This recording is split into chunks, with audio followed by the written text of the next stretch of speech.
everyone, it's Alex. Thank you guys so much for tuning in today. So today I am doing a tag video.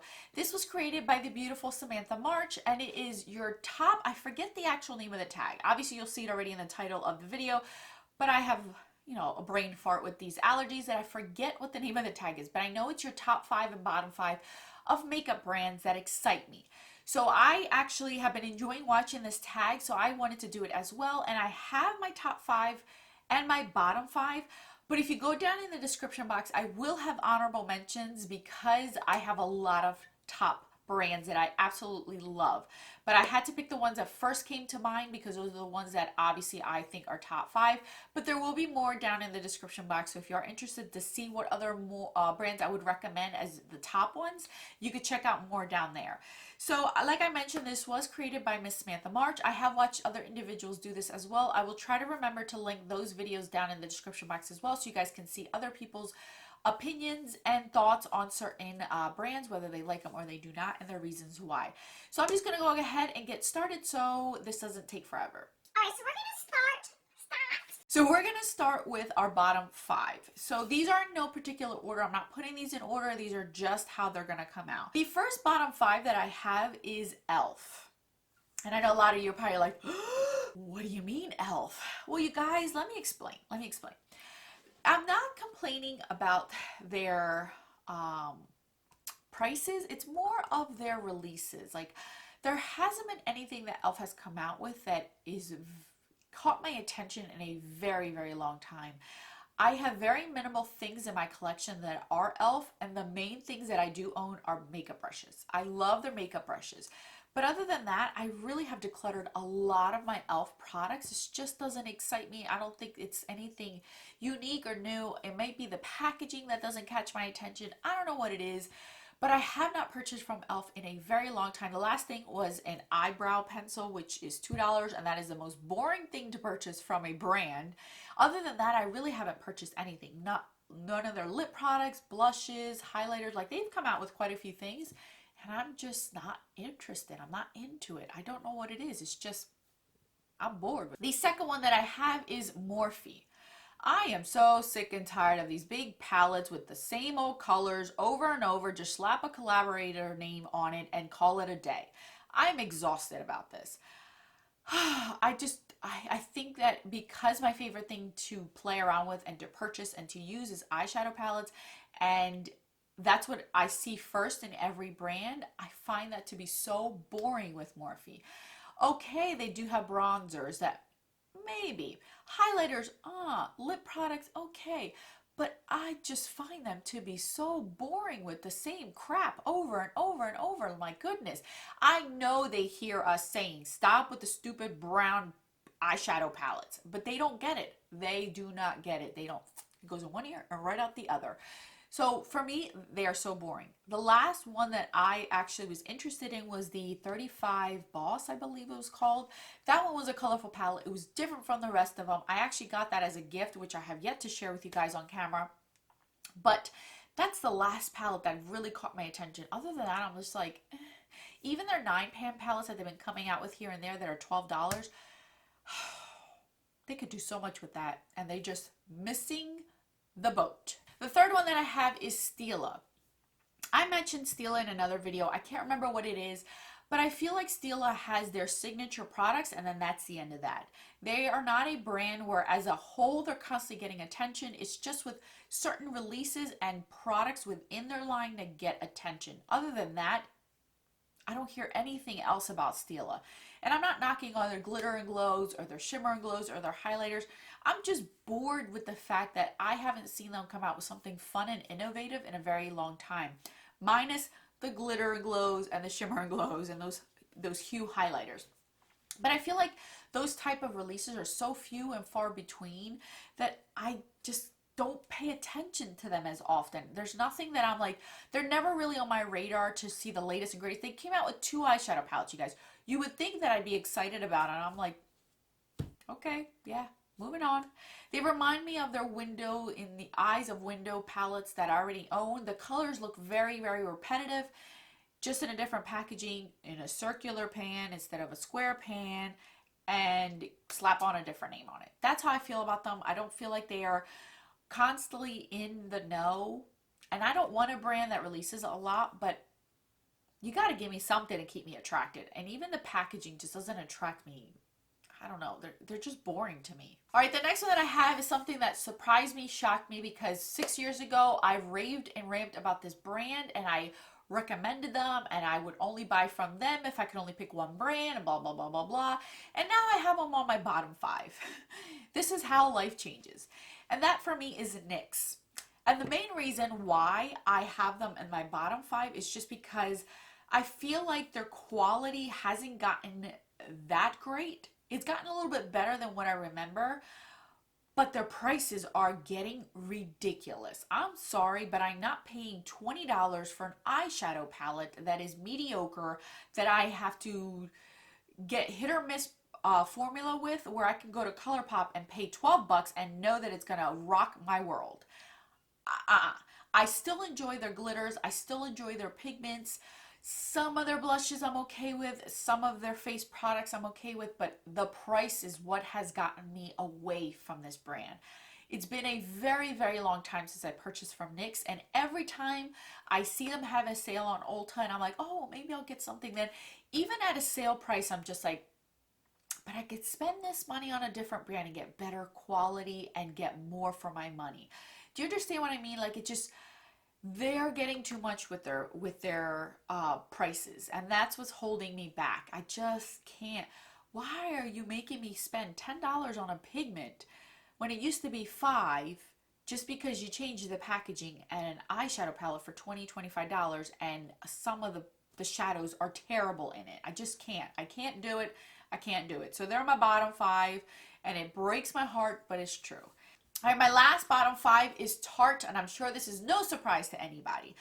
Tarte, I have quite a few Tarte palettes, and that's it. I haven't decluttered them because I know they'll get good use when and if I do go back to a 9 to 5 job, because they're more neutral with pops of colors here and there, and the formula is good. I'm not going to lie. The formula is good. I love their blushes, enjoy their highlighters and bronzers, but whenever they do a palette, even with a collaborator, I feel like it's the same crap over and over and over.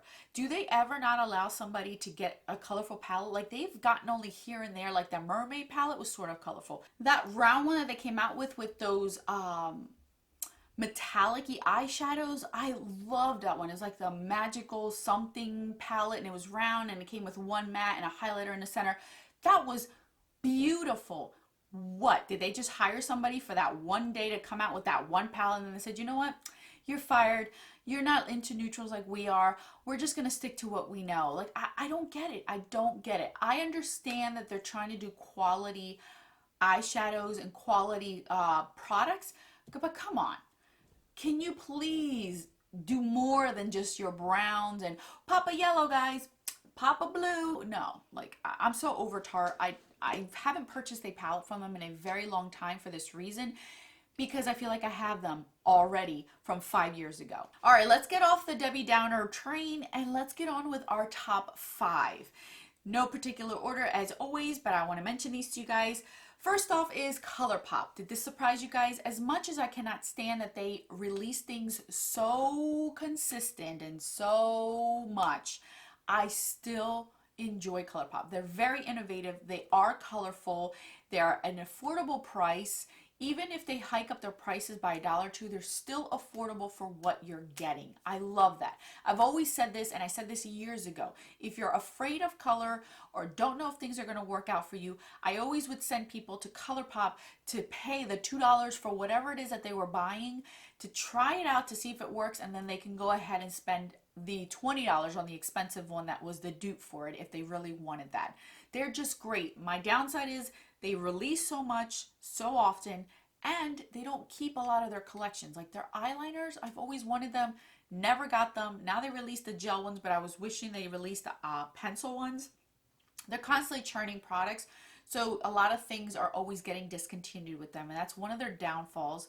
But I still enjoy them. I still love their palettes. I was very hesitant in the beginning, and then Drea bought me my first ColourPop palette, and from there it has been history. I'm constantly going crazy with them, and I really, really do like them. I think they're good, and most people would agree that they are great. It's just that they released a lot. This would not be a top 5 if I did not share this brand in this video, because you guys know that I was a fan from day one. That's Juvia's Place. I own the original Magic palette and the original Masquerade palette with the big pans before they even invented the smaller pan ones.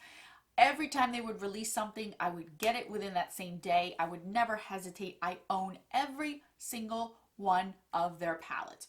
I don't own the highlighters, I don't own the blushes, and I don't own the liquid lipsticks, but as far as eyeshadow palettes, I own every single one they currently have, and I love every single one. I am constantly reaching for those palettes. Truthfully and honestly, if all of my makeup was stolen and I could only pick one brand, I would 100% pick them over ColourPop on top of that. I just find that their palettes are so unique, so out there. Their color stories are nothing from anything I've ever owned or currently own. They're just super unique, and I love their formula that I always find myself reaching for them.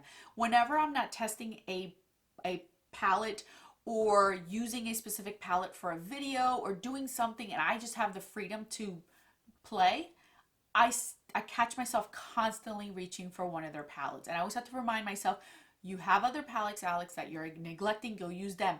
But I'm telling you, my gut is always going to them. I love them as a brand. I've never been shy about it. I've said it before. Any of these bigger brands or bigger YouTubers use them, how great they are. I've always sung their praises. I just love their whole concept, their packaging, their price point. I think they're amazing in every way possible. I love them, and I have gifted them. That's how much I enjoy this brand. The third one is Menagerie Cosmetics. They've actually won me over, and I'm talking not even having one of their palettes yet, but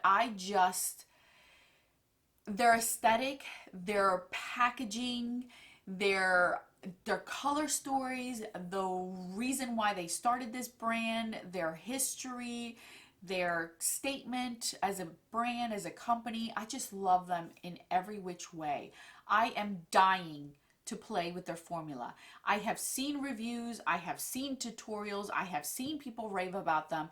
I'm telling you, this is in my top 5, and I have yet to try the formula. That's how confident I am in their brand. I just have seen them for so long. I even liked them when they were makeup monsters, and I've always wanted to try their liquid lipsticks, but I had too many at the time, so I didn't want to go ahead and splurge. And now that they're doing more eyeshadow palettes, I am so happy. I love their aesthetic. They're going to be another brand where I'm going to be like, crap, I'm going to want every palette. I'm going to want to try everything new that they come out with, just like Juvia's Place. And they're affordable. That's the other thing. They are affordable. Affordable. My goodness.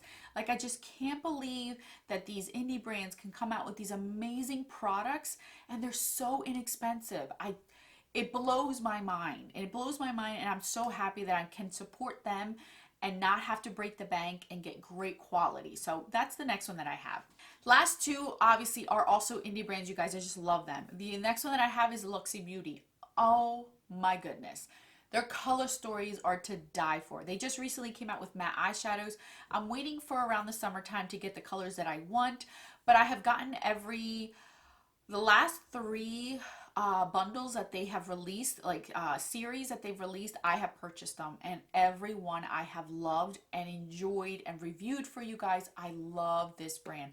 I love the color stories. I love the setups that they have, the whole entire production of their releases, how they put thought into them. Their colors just mix and match so beautifully. I just really like them as a brand. They're always catching my attention. And I mentioned this before, their only downfall is they don't keep their collections often. They churn them quickly, and so it doesn't give people the opportunity to save the money or to consider or wait for a birthday or holiday to get somebody to get them for them. That's the only downfall. But I know that their recent release of mattes, they are permanent, so I'm happy because now I can take my time with purchasing those. Last but not least is Divina Cosmetics. I have never felt so welcomed in a brand that I'm like speechless. Like, she as a owner is the sweetest woman on earth. Anytime that I comment on a Instagram post Anytime that I comment on her Insta stories, she treats me as if I have known her for a long time. She is the sweetest person. She supports the smaller channels. She supports the smaller Instagrammers. Like, she supports everyone. And her products are amazing. I have highlighters from her. I purchased a bundle set from her. I purchased single shadows from her. And I love her formula. She has great collections. She has great price range where you can also use affiliate codes to get them down. And she does great sales, so then she gives everyone the opportunity to try her brand out. And you also get a palette with her single shadows, so you don't have to go out and get a Z palette on top of it, which I think is awesome. It saves me the trip of trying to go find one or breaking a shadow because I didn't have somewhere to put it. I think that's genius, and I love that she does that. And on top of that is that her sets, her bundles are there to stay unless she says it. So you can always go back and get a set that you liked a year ago that now you have the money for, or you have extra money to splurge on. She will always have her bundles on there. She is very active on social media, and she's a great supporter of many individuals, small or big, and I love that about her. I genuinely love that about her, because she does make me feel like I'm heard, that what I'm reviewing of hers. She even watches my normal videos in general. So I seriously am so blown away by who she is, that I will support her no matter what bundle she comes out with. She just recently came out with some duochromes that I am waiting for on my birthday to get. There's 5 of them. I already mentioned that to you guys. I actually was this close to getting them yesterday, but I told myself, wait till your birthday, Alex. I'm trying to save things for my birthday, but that's one set that I want to get. She's very innovative, and I know she just came out with these butterfly metamorphosis type of 2 shadows where they're like shifty. So she just came out with those 2. So she is coming out with new things, innovative things, and it's just a great price range as well. So that's it, guys. As I mentioned before, I do have more top brands that it was hard to decide these, so I will link them down below. There is many that I still enjoy that are indie brands that I would say are top up there. If I could do a top 20, I'd probably share with you guys top 20s, but I had only picked 5. And these are my 5 that I know I will always support, constantly support and enjoy, and I just sing their praises constantly. So thank you, Samantha, for doing this tag or creating this tag. This was fun to do, and you guys can see a little insight of what I like to shop for, so, and what I've been about. If you guys want to do this, let me know what your top 5 or your bottom 5 down in the comment section. You guys are amazing when you leave those, because I'm like, oh, that's right, I remember that one, I remember that one. It's just fun interacting with you guys that way. And if you are a content creator, consider yourself tagged, and you can do this video as well. Let me know if you are going to do it, so then I can go check it out as well. So thank you guys so much for watching. I will catch you guys in my next video, most likely tomorrow. And don't forget that a smile is the best makeup a girl can wear. Bye, guys.